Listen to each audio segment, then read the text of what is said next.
kendaraan teknik kendaraan ringan kah atau apa? Nah, Ya, ini ya nanti kan bisa kita buka pelajari ini di ya. program transisi yang kita laksanakan di kelas transisi. Ya, silakan ganti baju. Ya. Dan ini kelas transisi itu sebenarnya tidak hanya berlaku bagi PDBK, tapi juga bagi semua anak bisa dilakukan, gitu ya. Jadi anak-anak tipikal pun sebenarnya berhak untuk mendapatkan sebuah program transisi ini. Dia mau kemana, potensi mau apa, dia diarahkan. Nah, oh iya, di Direktorat PKLK saya lupa. Jadi waktu 2021 ya, saya mendapat sekolah kita mendapat bantuan dari itu Direktorat PKLK Digas waktu itu ya, yang saya bilang tadi sebesar 25 juta. Ternyata dapatnya dari mana ya? Dari Dapodik, dari database Dapodik. Oke, sasaran program transisi yang pertama anak berkebutuhan khusus di SDLB dan SD penyelenggara pendidikan inklusif. Kemudian anak berkebutuhan khusus di SMP LB, SMP dan penyelenggara sekolah pendidikan inklusif, dan SMA LB, SMK LB dan SMA SMK penyelenggara pendidikan inklusif. Jadi di SD kelas 6 akhir itu ada program transisi. Mau melanjutkan kemana, pengennya kemana? Nah, sambil tugas guru adalah mengarahkan sebaiknya di mana. Juga di akhir SMP berarti di kelas 9 Bapak Ibu ya, di kelas 9 ada program transisinya. Kemudian juga di kelas 12 ketika anak ini mau melanjutkan kuliah atau bekerja. Oke, dan ini adalah implementasi dari program transisi sekolah ya. Ada namanya program kemandirian. Jadi program yang dilakukan untuk melatih kemandirian anak, yang memberikan bekal kepada anak. Kemudian ada program vocational skill terkait dengan vokasi pekerjaan. Kalau di SMK ya, SMK vokasi itu kan ada program vocasional, program vokasi. Kemudian bisa juga diwujudkan dalam bentuk program kewirausahaan Bapak Ibu. Atau juga program soft skill, kemampuan secara soft skillnya seperti apa, nah itu yang dikembangkan. Masih banyak dari implementasi dari program transisi sekolah, ya. Jadi tidak melulu hanya pada 4 aspek ini Bapak Ibu pun bisa melakukan program-program lain yang sekiranya memang menunjang kelanjutan dari anak ini seperti apa setelah dia keluar dari sekolah atau lulus dari sekolah. Nah, dukungan yang ada tadi Bapak Ibu, baik kerjasama dengan pihak-pihak tertentu, kemudian finansial, secara keuangan, fasilitas yang kita sediakan bagi anak-anak berkebutuhan khusus, dan juga keberadaan dari lembaga masyarakat sipil ya yang peduli dengan pendidikan inklusif, itu nantinya sangat berpengaruh terhadap terciptanya disabilitas yang mandiri. Nah, ini adalah macam-macam organisasi masyarakat sipil, Bapak Ibu ya. Kalau lembaga yang terkait itu organisasi profesi, ada rumah sakit. Kalau lembaga internasional itu ada UNESCO, IB, UNICEF. Nanti Bapak Ibu silakan di browsing ya, WHO, Helen Keller International. Sudah pernah mendengar nama Helen Keller Bapak Ibu? Sudah? Sudah pernah ya? Ya belum. Siapa kira-kira?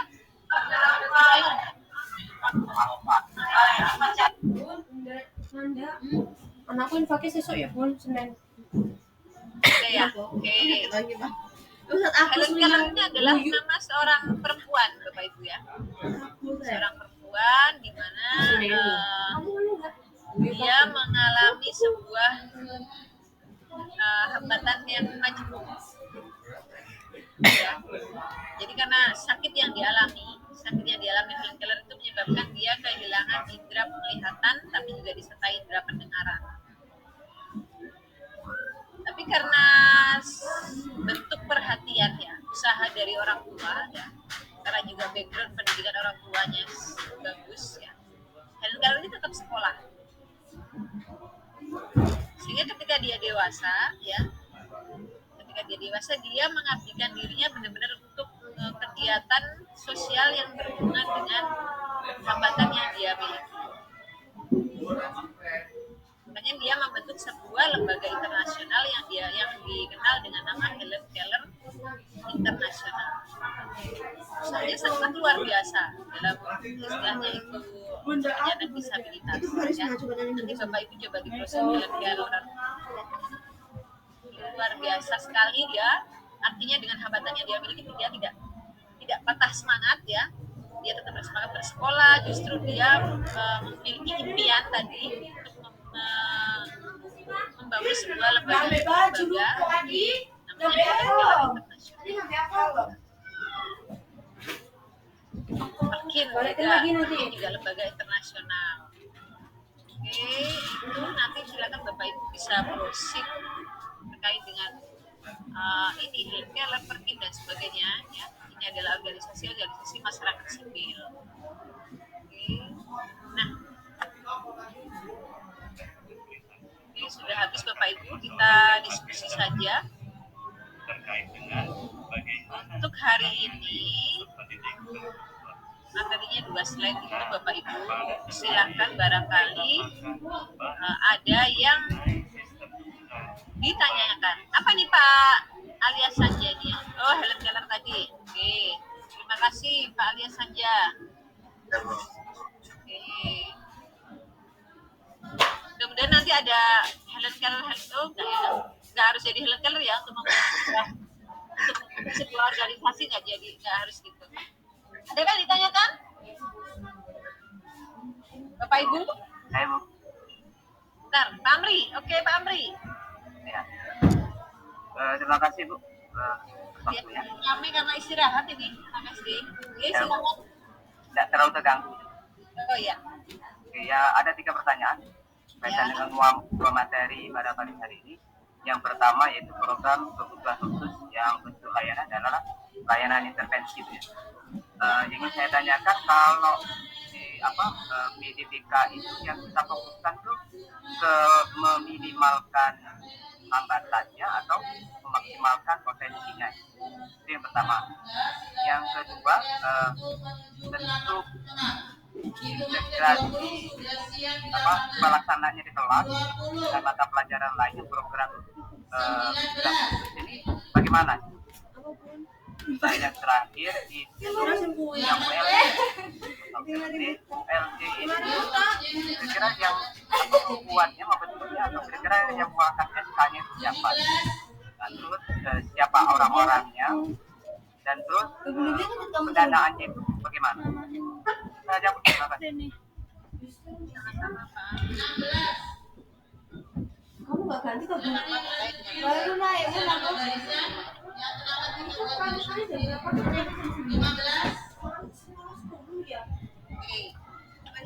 Saya jawab yang pertama dulu Bapak Ibu terkait dengan ini yang difokuskan dulu potensinya ya, apakah meminimalkan hambatannya gitu ya. Oke. Kalau terkait dengan akademiknya, pembelajaran akademiknya di kelas, ya misalkan contoh anak dengan hambatan penglihatan, artinya kan kita usahakan untuk memaksimalkan potensi yang dia miliki. Indera pendengaran dan perabaannya apa, itu yang kita maksimalkan ya. Nah, pun di sekolah kita juga punya kewajiban untuk meminimalkan hambatan yang dia miliki. Karena dia punya hambatan penglihatan, artinya kan dia terbatas pada geraknya, mobilitasnya, komunikasinya, interaksi sosialnya. Nah, itu program intervensinya melalui sebuah layanan program khusus. Lalu pelaksananya bagaimana? Ya jelas di luar pembelajaran akademiknya. Itu Pak Amri. Karena apa? Adanya program layanan kebutuhan khusus yang dilakukan itu bertujuan untuk menunjang pembelajaran akademik yang dia terima di kelas. Ya. Hanya melihat kondisi ya. Iya, betul. Jadi begini Pak Amri, kalau dengan penglihatan tadi kan kita maksimalkan dia tidak bisa melihat, berarti kita maksimalkan dia tugas-tugas yang bisa mengandalkan pendengaran ya dan indera perabanya. Oke.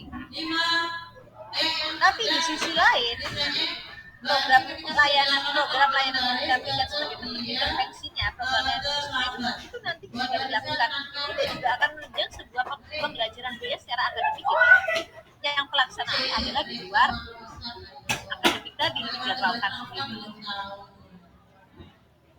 Terpisah. Ya, ketika dia belajar di kelas ya dia belajar tetap. Ya, artinya ketika proksusnya itu dijalankan, itu punya kok filenya proksus.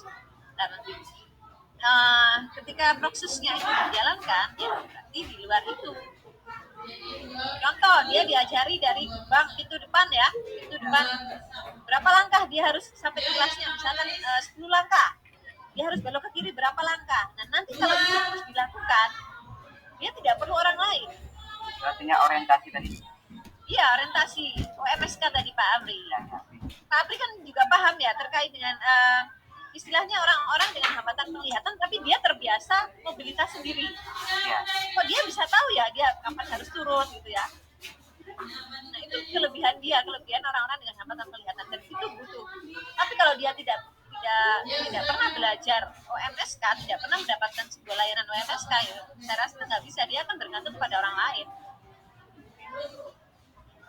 Tuh, yang kedua tadi apa Pak Amri? Kompensasi. Oke. Yang ketiga ULD dulu deh, ya.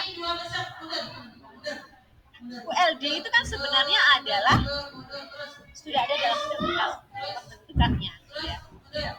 Nah, sebenarnya kalau pemerintah daerah yang sudah menyatakan dirinya sebagai kabupaten kota inklusi, itu sebenarnya sudah punya ULD. Ya.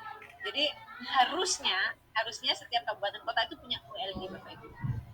Nah, isinya siapa? Ya ahli-ahli di bidang disabilitas. Ada psikologis, ada psikolognya. Kemudian ada orang-orang yang memang lulusan dari pendidikan luar biasa yang bisa memberikan sebuah layanan pelatihan pendampingan kepada guru-guru yang ada di sekolah penyelenggara pendidikan inklusi. Di sekolah di daerah Pak Amri, belumkah Pak Amri mendengar adanya ULD? Belum ada. Oke, SLB saja baru berdiri tahun ini. Baru ada. Kabupaten itu baru ada tahun ini. Baru berjalan. Dan jaraknya jauh dari sekolah Pak Amri. Kurang lebih 40 menitan. Pakai kendaraan. Iya. Ya nanti silakan coba menjalin sebuah kerjasama. Ya minimal kalau kita istilahnya gini, kalau nggak mungkin kita tuh kerjasama secara langsung kan minimal dengan kita memotret anak. Kalau seperti ini tuh bagaimana ya kira-kira penanganannya? Atau kadang-kala kalau sekolah memang punya dana, punya anggaran, sesekali diadakan bimtek, dianggarkan itu ada di dana pos ya, anggaran untuk peningkatan kualitas ya kompetensi guru. Mendatangkan narasumbernya dari SLB. Tapi ada negonya Bapak Ibu, kalau nggak nego ya gitu. Saya dulu tuh ada dana untuk asesmen sekian, tapi harus semua anak ini sudah mencakup gitu. Tolong kira-kira cukup nggak dengan uang tapi untuk melayani anak 30 sampai dia punya hasil asesmen yang secara label dia itu memang jelas gitu ya, akhirnya dia sudah tidak apa-apa gitu. Perlu adanya sebuah kerjasama. Yang kedua tadi apa Pak? Pengintegrasian di dalam kelas itu yang bawa ke proses tadi.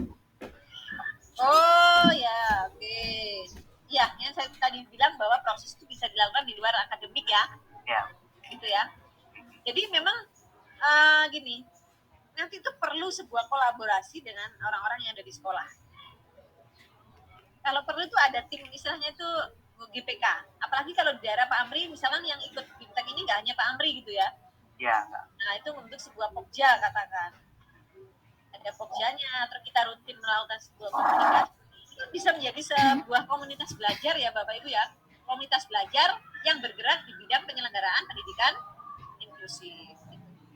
Ya kalau kita tuh gini, jadi kita tidak bisa menilai segala sesuatu yang kita lakukan itu orientasinya pada sebuah materi.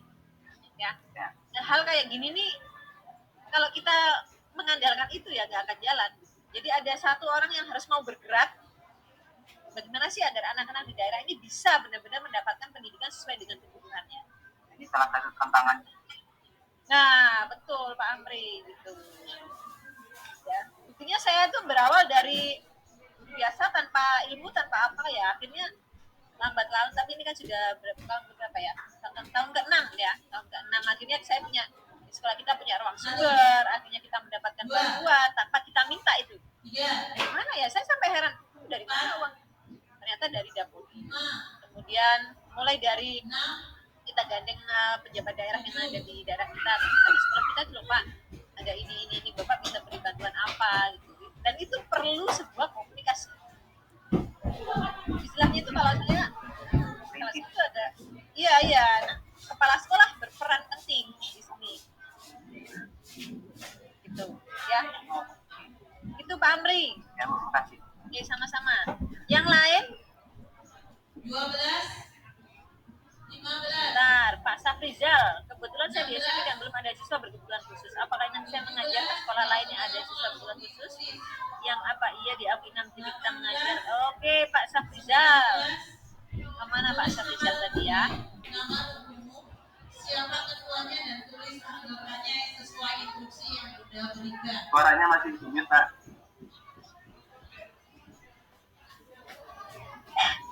Halo, Bu. Ya, Pak Safrizal. Halo. Nah, tidak ada berapa murid di sekolah Pak Safrizal?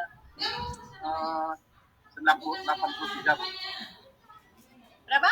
83 orang. 83 di kecil ya? Oke, 83 itu apakah semuanya tidak ada masalah pun dalam hal pembelajaran? Ada, Bu. Ada, Bu. Wih, hebat ya. Keren loh. Gak ada yang masalah dengan pembelajarannya, maksudnya membaca, menulis, apa-apa gitu. Atau ada Secara fisik nggak ada, Bu. Nah, oke.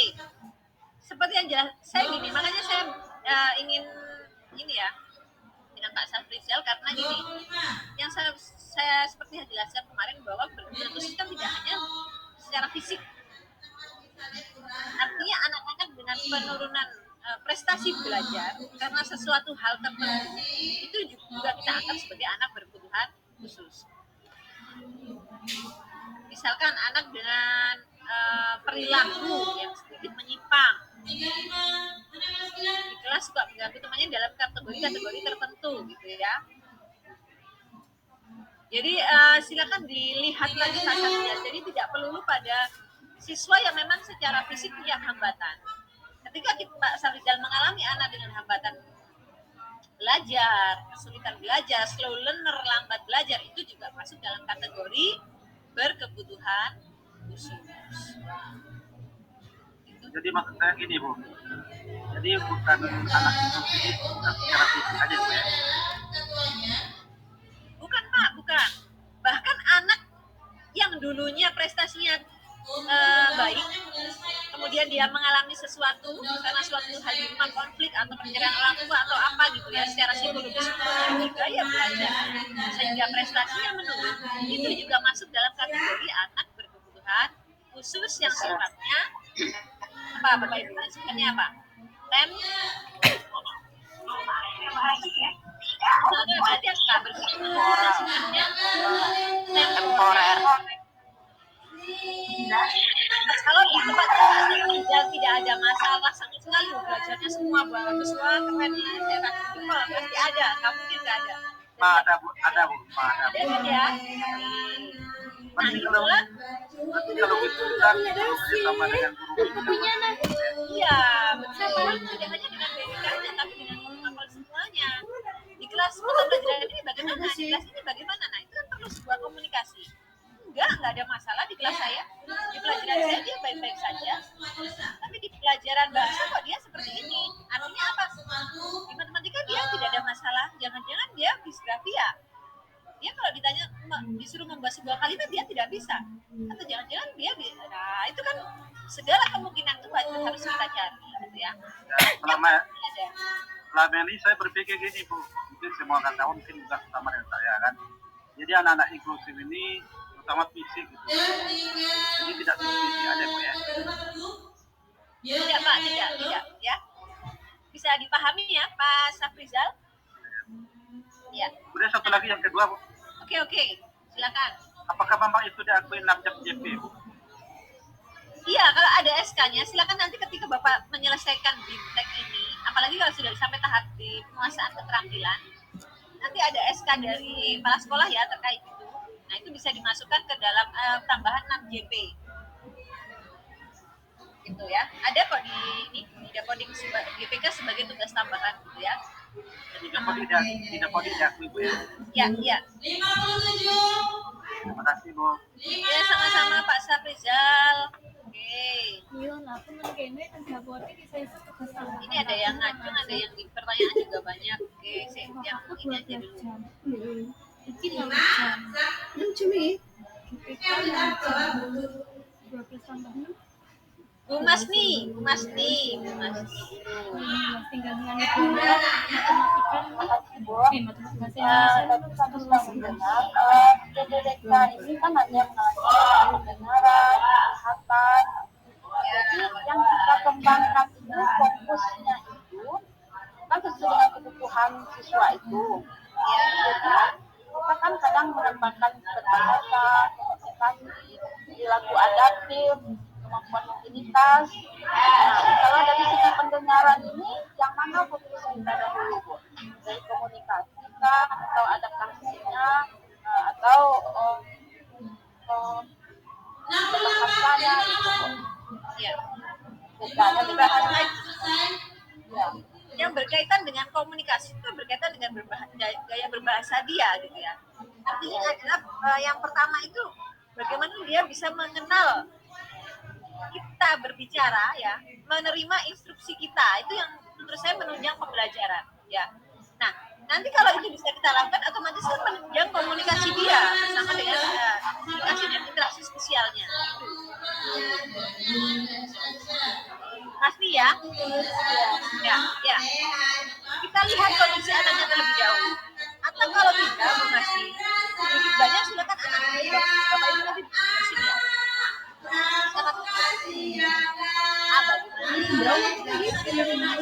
Kalau saya membacakan ada soal seperti itu, dikte lah ya, mendikte. Tapi saya kan udah hafal tuh. Jadi saya buka dulu gitu ya. Kemudian saya, anaknya kan paham karena kelebihan ketika kita punya BPK yang dari PLB, anak itu kan sudah diberikan pembelajaran huruf-huruf seperti itu. Nah, saya tinggal membantu ya, karena saya GPK bukan dari PLB. Jadi memang saya berapa kali jalan tanpa GPK dan sangat terbantu. Hanya bisa istilahnya tapi saya juga tetap punya kursus. Kalau tidak Bu Masni bisa belajar huruf A, anaknya ajari A. Besok B, Bu Masni belajar huruf B. Bisa berikan ke dia kata yang istilahnya itu mengenal huruf, kenal antara Bu Masni dan anak gitu ya. Kalau bagi yang lambat dalam menerima pelajaran, Nah, itu bisa dengan tutor sebaya. Bu Masni juga bisa mengulang-ulang dengan kalimat-kalimat yang lebih singkat dibandingkan hitungannya ya. Jadi kalimat secara individu, ya, secara individu bisa, secara di kelas juga bisa, secara nasional. Karena program pembelajaran individual itu kadang-kala gurunya itu ada yang memang kalau programnya tidak ada loh ya, programnya tidak ada itu tidak sempat. Maka pelayanan dia di kelas itu yang kita maksimalkan. Tapi kalau sekolah mampu membuat sebuah program gitu ya, kita diberi tugas, itu kan kita lebih punya tanggung jawab gitu kan. Masih tolong ya anak-anak dengan lambat belajar diberikan sebuah tambahan katakan ya. Nah itu kalau tidak ya sekolah lain juga kayak gitu kan, Bu? ya harusnya begitu, jadi perlu. Nah nanti Bu Masni sebagai apa ya istilahnya yang mendampingi teman-teman lain ini karena bukan kita yang dapat ilmunya. Itu harus sharing di situ.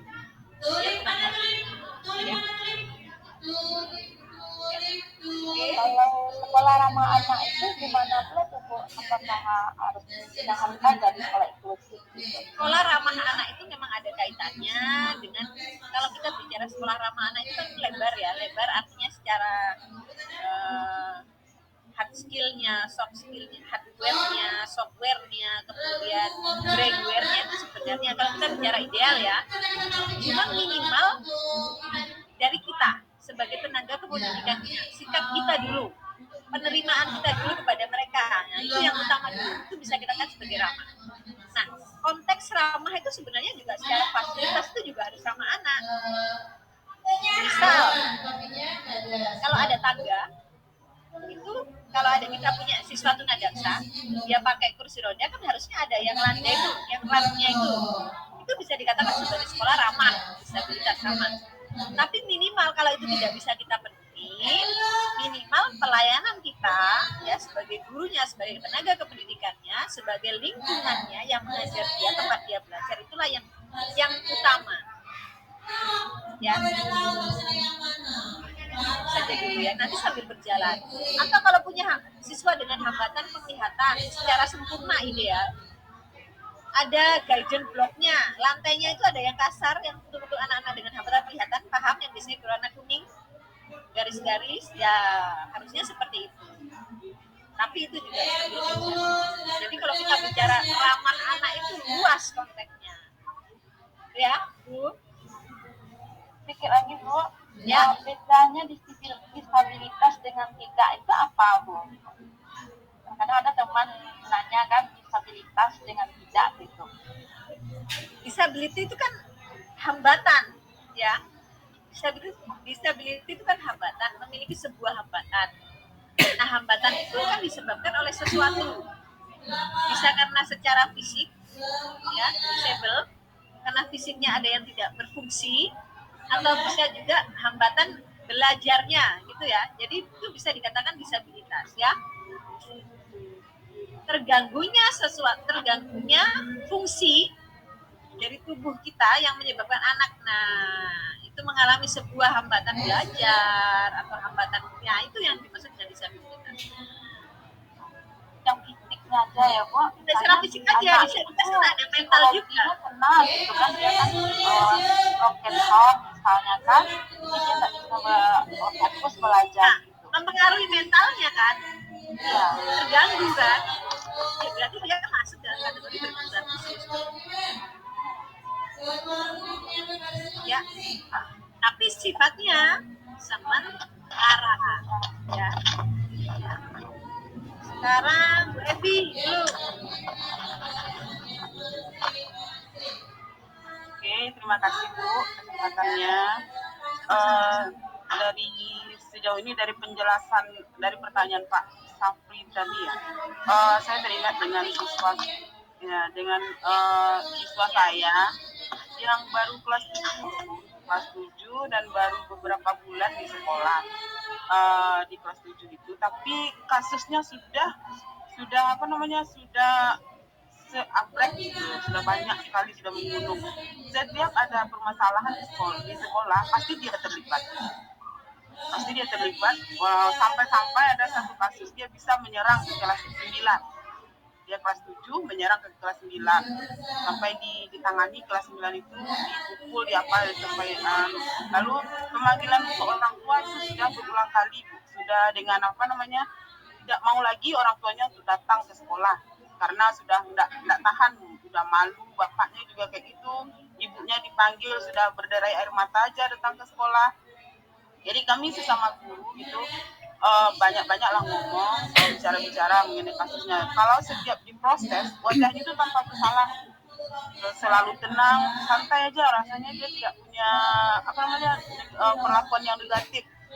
Jadi ada satu orang guru yang ngomong ini, kalau ini arahnya dia ke psikopat katanya kan.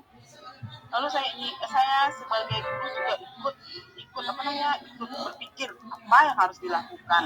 Semuanya siswa ini guru sudah bosan